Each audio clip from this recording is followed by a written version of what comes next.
China and Vietnam have clashed over the presence of an oil survey ship, the Haiyan Dizzy 8, that has been stationed in Vietnamese-controlled waters. The vessel has been stationed there for the last 3 months, but according to maritime shipping data, it has now left.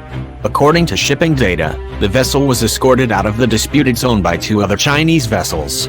Since the vessel's arrival in the waters in July, Vietnam has issued a series of warnings to China and just last week, claimed that it was determined to fight to protect its territory. Amid calls from Vietnam to remove the vessel, Chinese Foreign Ministry spokeswoman, Hua Chunying, admitted the vessel had finally completed its mission. Speaking at a daily news briefing this week, she said, "According to our understanding, the work is presently complete."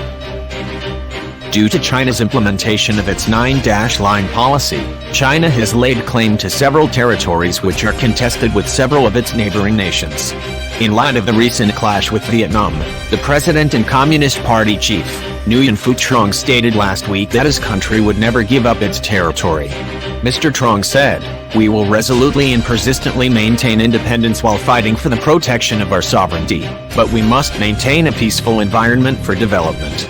What belongs to our independence and national sovereignty, we will never give up. We are determined to fight and win." Right double quotation mark.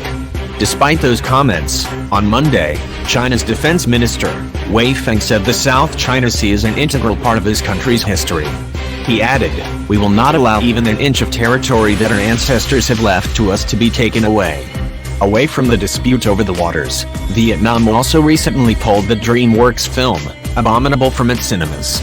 The reason behind the decision was due to the inclusion of a scene where there was a map illustrating China's 9-line policy. Due to China's growing presence in the region, both the UK and US have sent vessels in order to counter Beijing's grower power. As a result of an uptick in US vessels in the area, a Chinese academic has claimed that Beijing must take the offensive against Washington. Professor Hu Bo, director of the South China Sea Strategic Situation Probing Initiative, a think tank under Peking University's Institute of Ocean Research, insisted that China must hit back hard.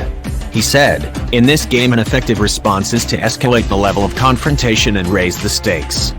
In turn, Secretary of the U.S. Navy, Ben Spencer, stated recently that to counter China's burgeoning threat, it would take an all-of-government approach to the matter.